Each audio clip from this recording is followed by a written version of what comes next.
All right, welcome to another episode of the Business Spotlight. I am here with Joshua Leavitt. He is the founder of, and I don't want to mess this up, but I know we just went through it, but it is IONnovate. Joshua, I appreciate you being on with the Business Spotlight. Let me tell you a little bit about the Business Spotlight. It is great for many reasons. Number one, it helps you get exposure, to my network here in the community in Vegas. And it also allows, the clients that I work with, highlight other business owners and successful people like yourself. Business Spotlight actually just goes out to our database, not only in the local community, but out in the Action Coach database as well. Action Coach is in 80 plus countries and growing, with over 1,000 coaches around the world. And I actually happen to be here in the global office in Las Vegas. So I'm, excited to have you on and learn more about you. So Joshua, thank you for your time. And I'm going to start asking you can you tell us a little bit about you, your business, and how long have you been doing it? Edgar, I'm excited to be on the show. And as we mentioned earlier, excited that, Action Coach is in Vegas, headquartered, if I understand. So that's amazing. A big advocate. I guess I'll jump right into it. For me, big advocate of workforce IT development and careers and entrepreneurism. And I got that way because I grew up in Vegas. Edgar, I don't know if you did as well, but I tell people, I knew three careers growing up here, and that was construction, and that was what my neighborhood happened to be, and that's what I did in middle school and high school. Whenever I needed some money, was go out there to the construction yard and start carrying sheetrock. And I knew obviously the resort industry, and then I knew cop, and I think that's it, right? And fortunately, I got into technology in my 20s and did fairly well for myself. Yeah. But it was in that time when I had that role in technology. I was the CIO of a helicopter company here, that I had trouble finding talent. And became, very engaged in trying to get kids to here in Las Vegas to look at careers in technology or outside of the traditional Vegas side, because I think technology is an accelerator of business, and we as a helicopter company in Las Vegas compete with not just other helicopter companies, but everything else that's flashy on the strip, right, and so on. We're all for tourist dollars, right? So so if we didn't have the technology behind us to compete at that level, we were going to be in some really deep trouble. So I got into that space. I ended up leaving my role after about 15 years and focused heavily on again, that workforce development. Worked for a nonprofit, and where we taught people how to technology and try to help them get jobs. But the reason I'm telling you that, because that leveraged right into my first company, which I started about maybe 2 years ago, called IONnovate, which is actually a launch pad. So what I do is I hire entry-level developers and to do work for clients. And the benefit or the beauty of it, of this model that I have called a launchpad model, is that I actually work with existing senior development teams, so other companies that have software developers, to act as an intermediary between the client and these entry-level developers. So, and the reason why I say this is a big value prop, or a big benefit to not only our clients but the community, is one, it gives companies a chance to get to know some of the local talent here, because you always hear, hey, there's no developers. We got a ton of developers in Las Vegas. It's just right. You have to find a way to make them attractive.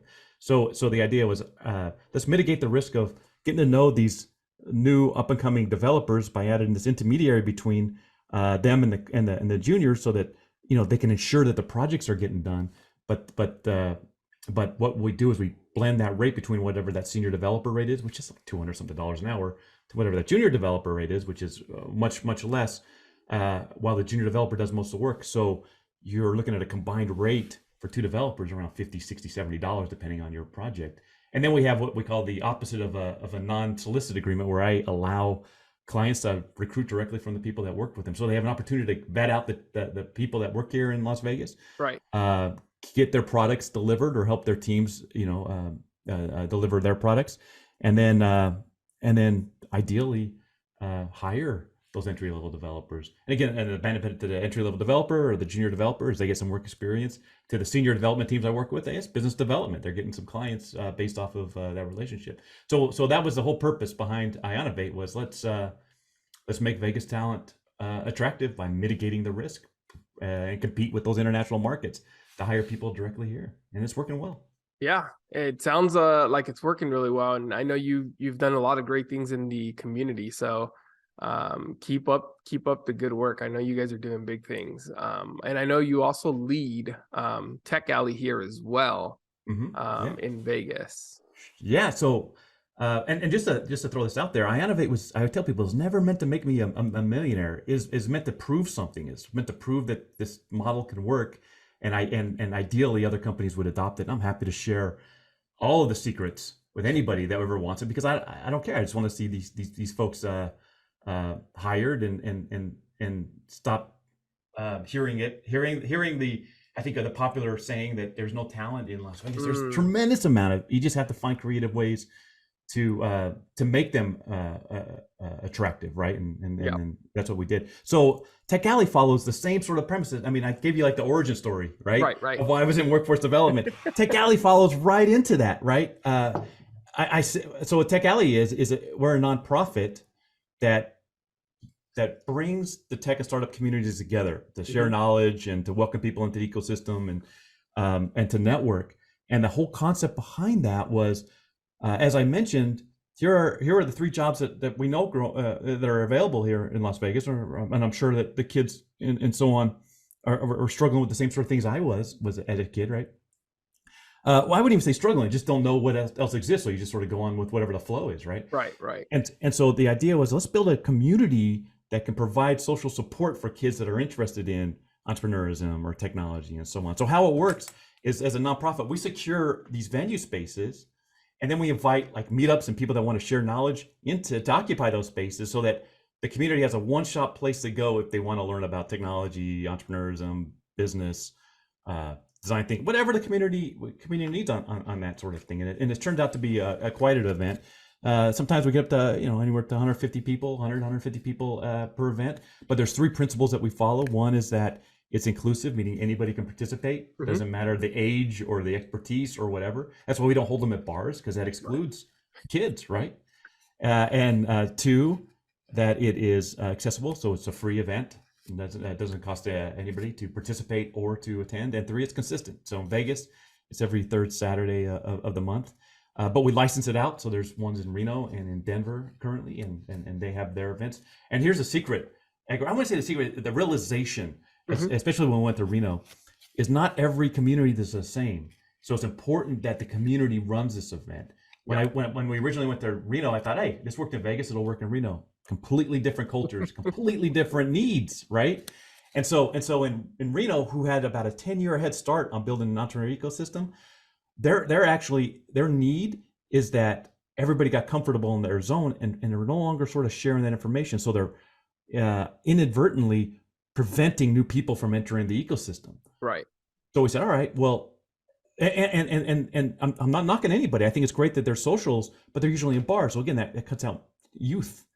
And women is something else that it cuts out that I learned, because you have to think, especially if someone has a family, do they want to go to a bar till 10 o'clock or 8 o'clock at night, or do they go take care of the family, right? Right. So we actually, in Reno, it's held at a children's museum, so it's very family friendly. So you can attract that type of, those folks that have to decide, do I want to hang out with my family, or do I want to go hear what's going on within the ecosystem here? And again, it's something that's catching on. There's 5 meetups that participate in Reno. There's 12 that are participating in Vegas, and then Denver has its own flavor as well, since they have a whole different type of need. So that's what's just going on with Tech Alley. Again, it's all for the common good here in the community.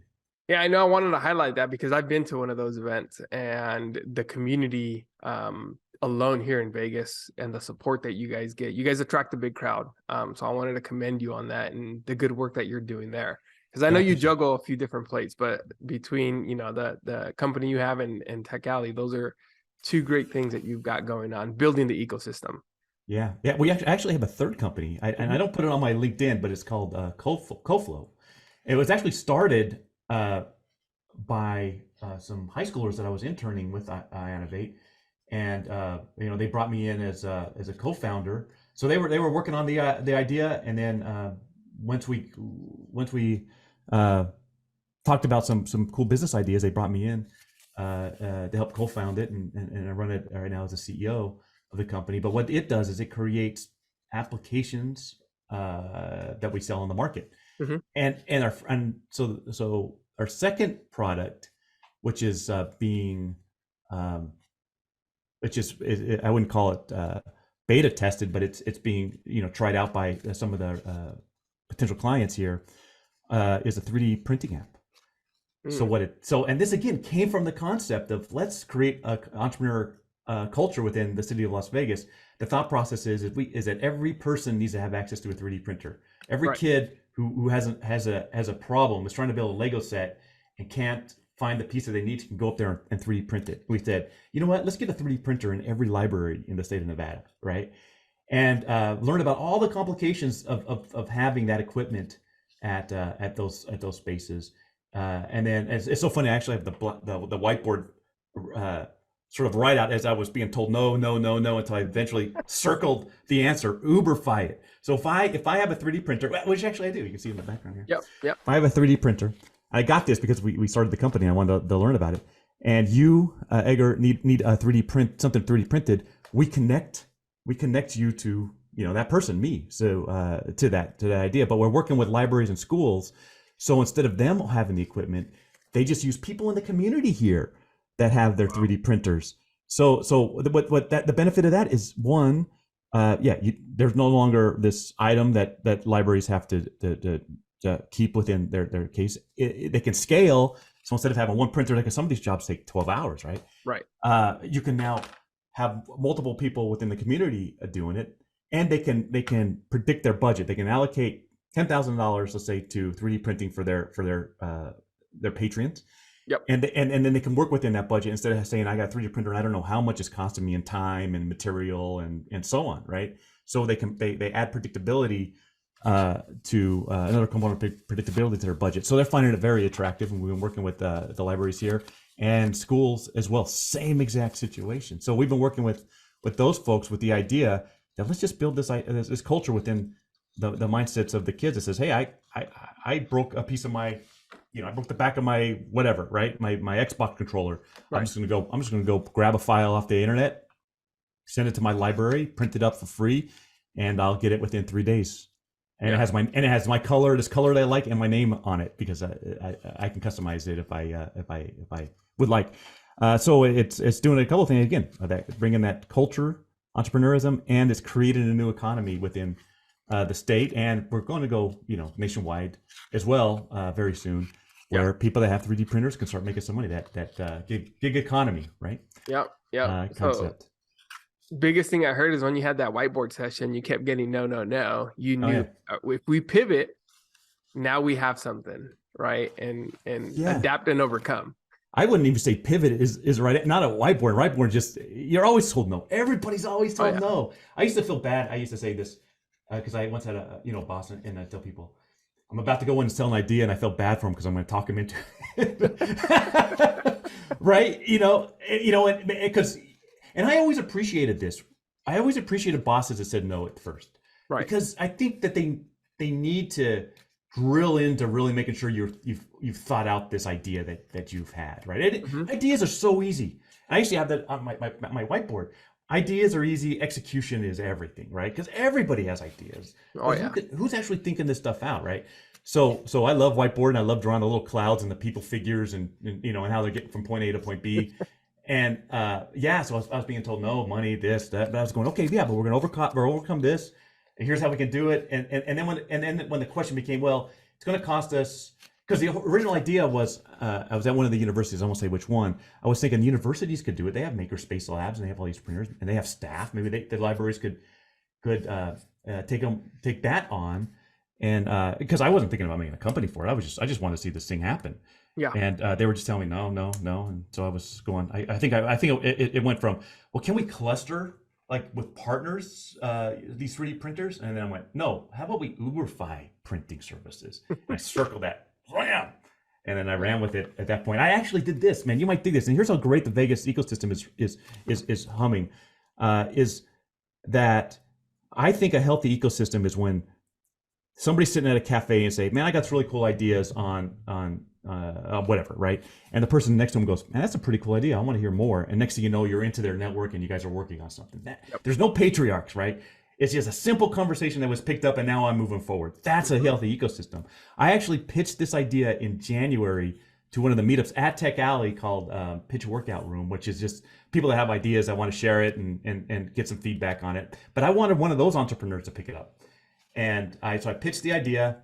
They'd laugh at me because I was going to do a whiteboard on it and I didn't even get the whiteboard. I was just talking. And then like a week later, it was actually the kid that I said the students that were starting the company CoFlow said, "Hey, I want us to do this," and we got to talking. And actually, the reality is that when I said, "No, you know what? I think we got something. I want a piece of this," and then they brought me in as one of the co-founders of the company. Awesome. So that's what's happening in Vegas, man. It's so much fun. It's so beautiful to be here, and that's again the benefit of bringing people like at Tech Alley and so on.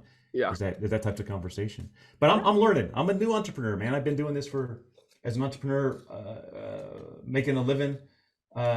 2, maybe 3 years of that, and it's been a fun ride, man. Yeah. So part of this business spotlight is to inspire people who are looking into entrepreneurship, right, and educate them to do so. So what's been the biggest learning curve since you started this journey? The biggest learning curve. Well, I'll tell you this is there's a couple things that I've had to do to compensate for things I wasn't good at, right? So for instance, is whenever I form a company, I form an advisory board, right? And and the reason why, because you got to do the books, right? The books, making money is what counts. And I can get so tied up in all these ideas and let's implement this and get excited about sort of things, and I'll forget to do the books. I mean, I guess I've had companies in the past too, nothing that can scale at the companies I'm looking at now. But I'd never do the damn book. Sometimes I forget to charge the customers, right? In those ones. But by forming an advisory board where they get a little bit of equity based on my performance, based on the performance of the company, it's helped me a lot. So every month I meet with that advisory board and we open up the books and we say, are we going in the right direction? Am I doing, because they have a vested interest, because eventually they can get some equity in this company. Right. And I have a vested interest because I want the accountability of ensuring that I'm running my business efficiently and effectively, I guess, and that we're taking on strategies correctly. And I advise anybody that's starting a business to do something like that. I mean, don't give them 50% of your company. The most you want to do is 5%, but you put in something in there that says, as we progress and we're making $250,000 of net revenue or whatever, right? You get this part, and give yourself sort of 2 years to accomplish whatever those goals are. But here's the thing that really did it for me. I told you I was a CIO of a company once. Right. The reason I left the company, there's a few reasons I left the company, but the one I did is I said, I'm sitting here with all these friggin' ideas, right? And I think I can run this company. I really didn't think I could run the company better. But anyway, I'm giving them advice on how to run the company. Why don't I put that to a test?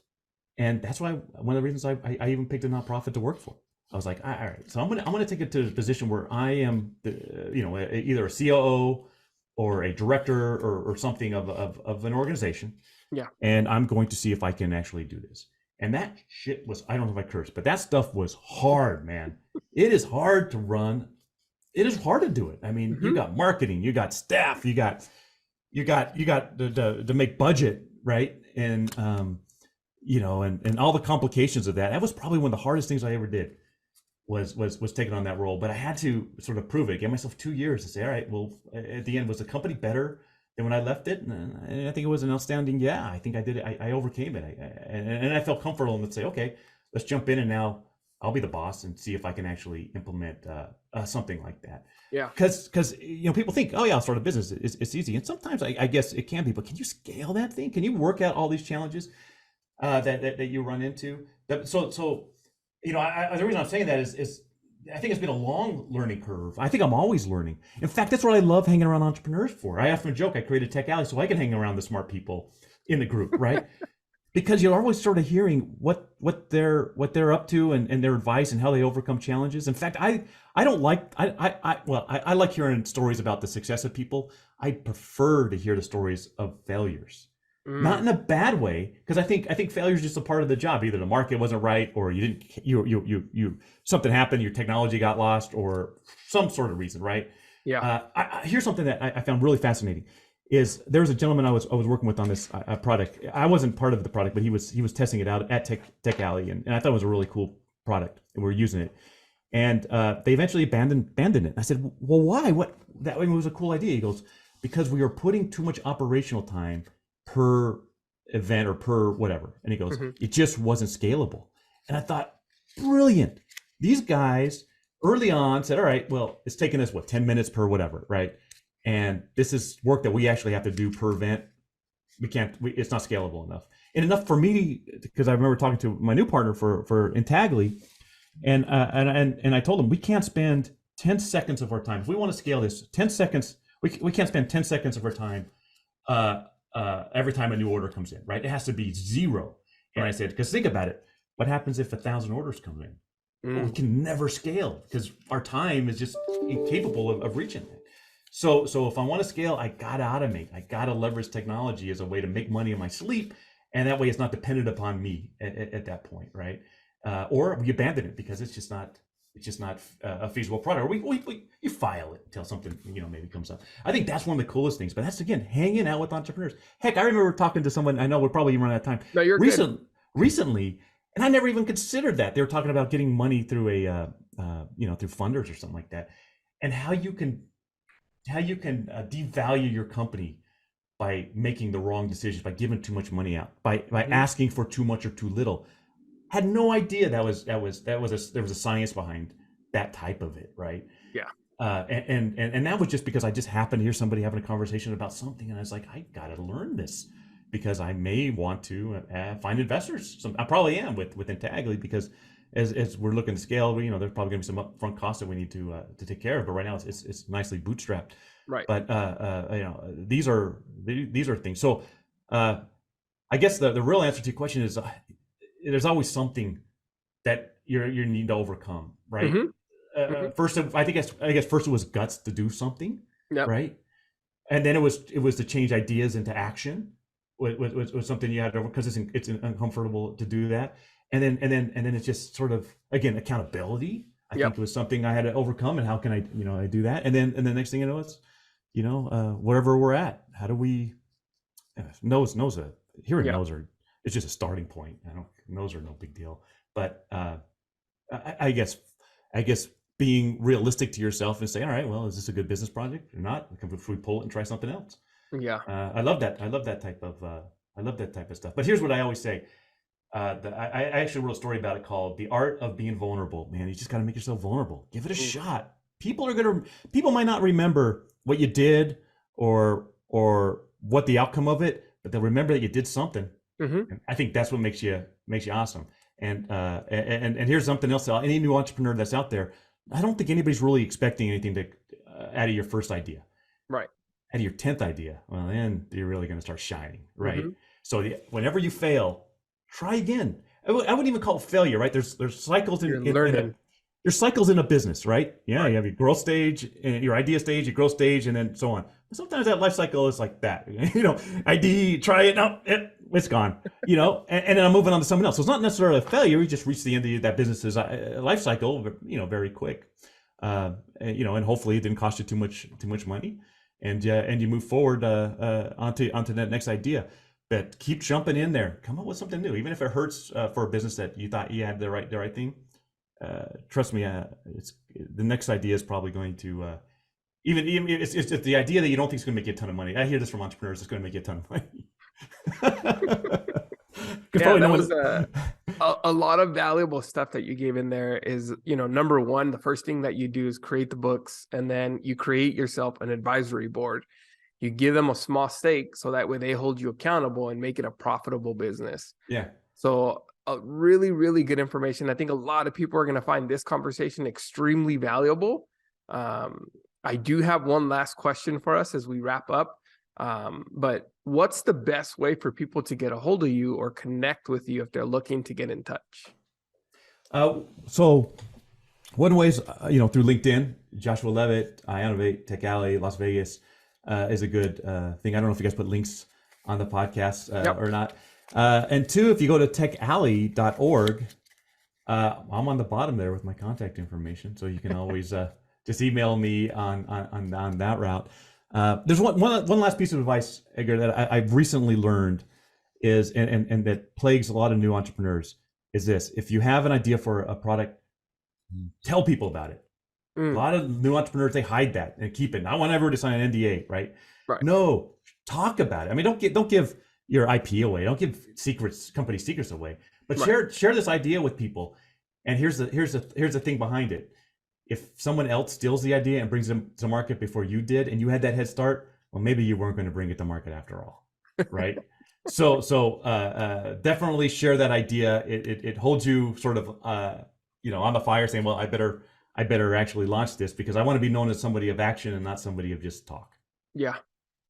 Well, good. I enjoyed this. Thank you for the opportunity. Yeah, likewise. And thank you, Josh, for your time again and being on this episode of the Business Spotlight. And I look forward to connecting with you out there in the marketplace. Sounds great. Thanks, everybody.